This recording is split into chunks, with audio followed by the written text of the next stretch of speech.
Hey everyone. अभी मैं just ये फिनिश की हूँ। ये वाला तुलसीदास का मैं अभी फिनिश की हूँ क्योंकि आज 4 डेज़ है इसका और मैं हर डेज 1 चैप्टर्स कर रही हूँ। तो आज मेरा तुलसीदास हुआ है और मैं अभी जस्ट इसको कंप्लीट की हूँ। अभी मेरे को बिल्कुल भी पढ़ने का मन नहीं कर रहा था, इच्छा ही नहीं हो रही थी क्योंकि बहुत लो फील हो रहा है। आई डोंट नो, पता नहीं क्यों। बट मैं टारगेट था आज का कि अगर नहीं किए तो फिर अगर एक दिन नहीं करो ना तो फिर कल से बहाने मिल जाएंगे। ठीक है, कल कर लेंगे। इसलिए मैं सोची कि चाहे कुछ भी हो, टारगेट्स जो है उसको पूरा करना है कैसे भी। तो सुबह में मैं फर्स्ट स्लॉट में इन्वायरमेंट का की थी और सेकंड स्लॉट में मेरे को ये करना था। चैप्टर बहुत लंबे लंबे हैं, लेंदी है थोड़ा, तो फिर भी मैं मन नहीं कर रहा था करने का, बट अभी जस्ट इसको फिनिश की हूँ। ये रहे तुलसीदास वाला और बहुत काफ़ी लंबे लंबे चैप्टर से थोड़ा टाइम लग रहा है पढ़ने में। और इसको अभी मैं फिनिश की हूँ, ये सारे मैं हाईलाइट की हूँ। तो ये मेरा आज कंप्लीट हो गया और इसमें अब एक चैप्टर और बचा है जो मेरा कल कंप्लीट हो जाएगा। देन मैं दूसरा इसका भाग दूसरा स्टार्ट करूँगी। फर्स्ट ये भाग था, तो अभी मैं अपना ऑप्शनल स्टार्ट की हूँ ना, तो थोड़ा तो टाइम लगेगा फिनिश करने में। तो ये सारी चीज़ें मेरे आज हो गई हैं और मैं ये वाला कंप्लीट कर ली हूँ। और मतलब टाइम देख सकते हैं आप लोग, मैं घड़ी में दिखाती हूँ। देखें 11 बज रहे हैं और 11 बजे मैं इसको ख़त्म की हूँ। और अभी लास्ट बिहारी वाला बचा है, तो वो मैं कल करूँगी और ये कल कंप्लीट हो जाएगा देन, क्योंकि ये तुलसीदास तक हो गया तो लास्ट बिहारी है, तो ये कल कंप्लीट हो जाएगा। और अभी मैं देख रही थी ये वाला हुआ, तो मैं सोची कि आंसर राइटिंग का एक सेक्शन देखते हैं जिसमें ये विज़न का निकाली हूँ, मैं विज़न का निकाली हूँ। और ये देखते हैं कि कैसे सर बताते हैं। अभी तो मैं स्टार्ट की हूँ, देखते हैं ये कब तक कंप्लीट होता है। और साथ में मैं गर्म पानी लेकर भी बैठी हूँ क्योंकि गले में थोड़ा पेन जैसा हो रहा है, तो इसके लिए। और मैं इसको अब स्टार्ट की हूँ देखना, क्योंकि ये आंसर राइटिंग बताए थे पिछले ब्लॉग में, मैं करना स्टार्ट कर रही हूँ। पिछले मैं पहले बहुत कर रही थी और बीच में मैं छोड़ दी, फिर मेरे से स्टार्ट नहीं हो पा रहा है। मैं लिख रही हूँ बट मेरे से वो जैसा मैं चाह रही हूँ वैसा मेरे से नहीं लिखा जा रहा है क्योंकि मेरा आदत छूट गया है। तो इसको मैं स्टार्ट करने के लिए अभी ये वाली क्लासेस देखूँगी और देखते हैं कि कैसे सर बताते हैं। फिर मैं अपना आंसर राइटिंग करूँगी तो वो भी शेयर करूँगी। और कौन कौन बहुत सारी प्रॉब्लम आ रही है, मतलब मैं लिख रही हूँ, मेरा नोटबुक उधर है, वहाँ टेबल पे पढ़ रहे थे ना, तो वहाँ पे मेरा नोटबुक है। तो अभी ठंडी लग रही है, ठंडी बहुत ज़्यादा है, बच के रहना है। तो वहाँ पे मैं हीटर भी रखी हूँ, तो वहाँ पे पढ़ रही थी। बट मैं ज़्यादातर हीटर में नहीं रहती, मेरे को उतना नहीं पसंद हीटर, तो इसलिए मैं उसको बंद कर दी हूँ। अब मैं इसको करती हूँ कंप्लीट और मिलते हैं आगे।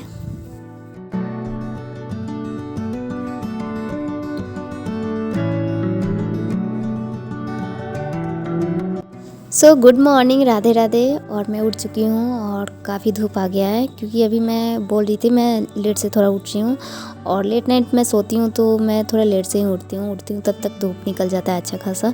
तो मैं उठ के और मैं सीधा चले गई थी नीचे और फिर मैं नाश्ता वगैरह करके और शावर वगैरह लेके पूजा वगैरह करके सब करके तब मैं अब आ गई हूँ पढ़ने और मैं आराम से अब शाम तक पढ़ूँगी।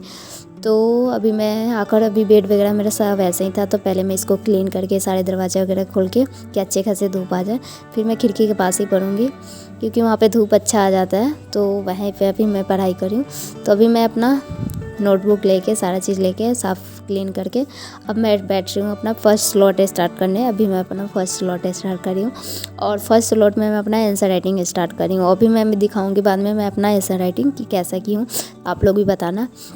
और बहुत दिन के बाद मैं आंसर राइटिंग कर रही हूँ। बीच में मैं एक बार स्टार्ट की थी और कुछ दिन की थी, उसके बाद मैं छोड़ दी थी।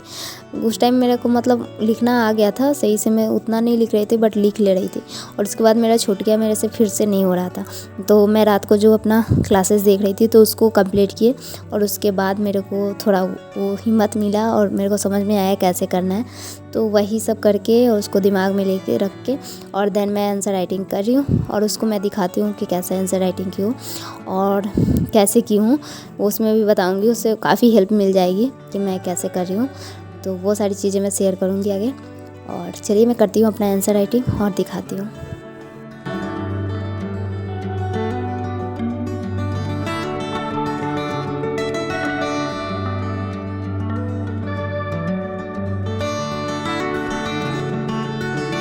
तो तो जैसे कि मैं रात को क्लासेस की थी वो आंसर राइटिंग वाला, तो उसमें सर ने काफ़ी अच्छे से समझाया था कि किसी भी आंसर राइटिंग, किसी भी क्वेश्चन को लिखने से पहले ना क्वेश्चन को बहुत अच्छे से पढ़ना चाहिए, उसको रीड करना चाहिए।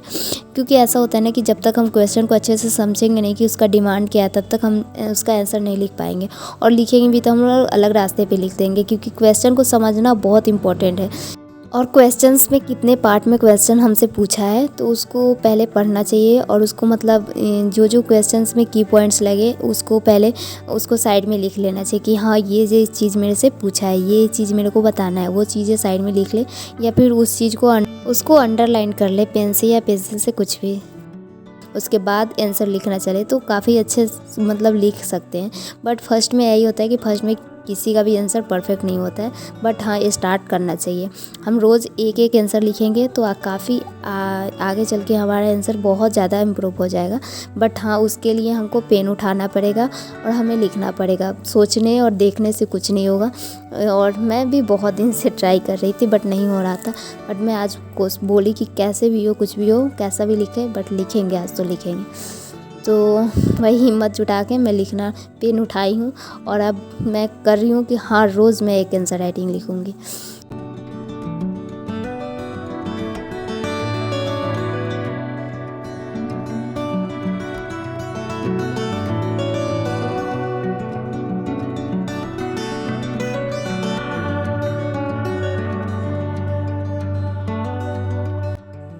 अभी कर रही थी मैं आंसर राइटिंग। और आंसर राइटिंग में मैं जो कल इन्वायरमेंट का की थी, ये वाला, इसका ही क्वेश्चन किया है। मैं दिखाती हूँ। इन्वायरमेंट में मैं कल ये प्रवाल वाला की थी 5 चैप्टर, तो इसी का मैं क्वेश्चन लिखी हूँ आंसर राइटिंग में। देख सकते हैं। प्रवालों और भीतियों को परिभाषित कीजिए। प्रवाल भीतियों के निर्माण की आदर्श दशाओं की व्याख्या कीजिए। भारत में प्रवाल भीतियों के वितरण का भी विवरण दीजिए। तो मैं जो कल रात में स्लॉट देख रही थी आंसर राइटिंग कैसे करना है, उसको पार्ट में कैसे करना है, कि कौन कौन सी चीज़ें लिखना है, तो मैं उससे थोड़ी ट्राई की हूँ। तो इसमें 3 पार्ट्स थे, जिसमें पहले में लिखना था प्रवाल भीतियों को परिभाषित करना था। दैन सेकेंड में आदर्श दशाएं बनने का उसका क्या प्रोसेस होता है वो। और थर्ड में भारत में कहाँ कहाँ उसका वितरण है। तो मैं यहाँ पे लिख ली हूँ पहले की पॉइंट्स क्या क्या करना है। प्रवाल भी परिभाषित करना है, सेकंड में आदर्श दशा उसका बनने का, निर्माण का, और भारत में कहाँ का उसका वितरण है वो। तो मैं तीनों का पॉइंट्स लिख ली हूँ और इसके बाद लिखी हूँ। तो ये हो गया शुरुआत उसका परिभाषित उसका, ये हो गया। और सेकंड में ये हो गया उसका आदर्श बनने का, जो मैं ऐसे लिखी हूँ, देख सकते हैं की पॉइंट्स में 3-4 पॉइंट्स इसका लिखी हूँ कि उसके कैसे कैसे बनते हैं। और ये हो गया उसका, और ये भारत में हो गया कि कहाँ का उसका वितरण है, कहाँ कहाँ मतलब भारत में पाए जाते हैं। ये देख सकते हैं अंडमान और निकोबार द्वीप समूह, कच्छ की खाड़ी, मन्नार की खाड़ी, लक्षद्वीप समूह, और उसमें कौन कौन से प्रवाल हैं, तटीय और लक्षद्वीप में प्रवाल द्वीप है। तो ऐसे करके मैं अपना आंसर राइटिंग लिखी हूँ। और मेरे से नहीं हो रहा था आंसर राइटिंग, बट कल एक वो क्लासेस देखने के बाद मैं कोशिश की हूँ आज, और मेरे से हो गया है। और आप लोग बताना कैसा था, बट इतना हुआ काफ़ी है। और अभी मैं क्या कर रही थी, लास्ट इसमें का बिहारी 5 चैप्टर्स, और इसमें भी मेरा 5 मैं एक साथ ही दोनों स्टार्ट की थी, तो इसमें भी 5 वाला चल रहा है बिहारी का। तो ये मैं अभी कंप्लीट कर ली हूँ।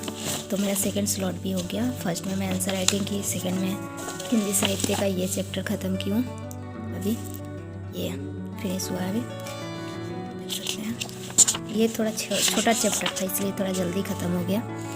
तो ये मेरा कंप्लीट हो गया। और मैं यहाँ पे इसका लिखी हूँ 5 चैप्टर्स, 1 कंप्लीट, सेकंड भी कंप्लीट, थर्ड भी कंप्लीट, 4 भी कंप्लीट और 5 भी कंप्लीट। और किसी में मैं लास्ट वाले में किसी में भी टिक नहीं की हूँ, क्योंकि वो सारे ना एग्जांपल दिए हैं कि वो सारे आएंगे एग्ज़ाम के पॉइंट ऑफ व्यू से दिए हैं। तो मैं उसको पढ़ी हूँ बट उसको टिक नहीं की हूँ, इसलिए क्योंकि उसको बाद में भी पढ़ना है सारे। जब भी मैं क्वेश्चन सॉल्व करूँ तो सबको पढ़ते रहूँगी, इसलिए मैं उसको टिक नहीं की हूँ। और बाकी जो पढ़ ले हैं उसको टिक कर दिया, जैसे मैं दिखाती हूँ अभी।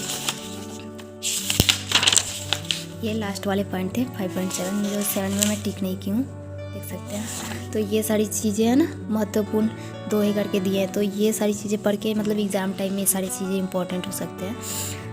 जब प्रैक्टिस करना हो तभी सबको इम्पोर्टेंट है, इसलिए मैं इसको टिक नहीं की हूँ कि जब भी मेरे को प्रैक्टिस करना होगा तो ये सब देखेंगे। तो ये मेरा बुक कंप्लीट हो गया, आज 5 थे, खत्म हो गया। तो कल से मैं इसका भाग 2 स्टार्ट करूँगी। और ये कंप्लीट हो गया, आंसर राइटिंग हो गया, और मैं अब इसका स्टार्ट करूँगी 6 चैप्टर। प्रवाल फिनिश हो गया मेरा, तो आज 6 जैव विविधता ये स्टार्ट करने जा रही हूँ अभी। सो मिलते हैं नेक्स्ट व्लॉग में। Thank you so much for watching this video. और आपका कोई भी डाउट हो, कैसा भी डाउट हो, आप कमेंट बॉक्स में पूछ सकते हैं। So bye bye, Radhe Radhe, take care.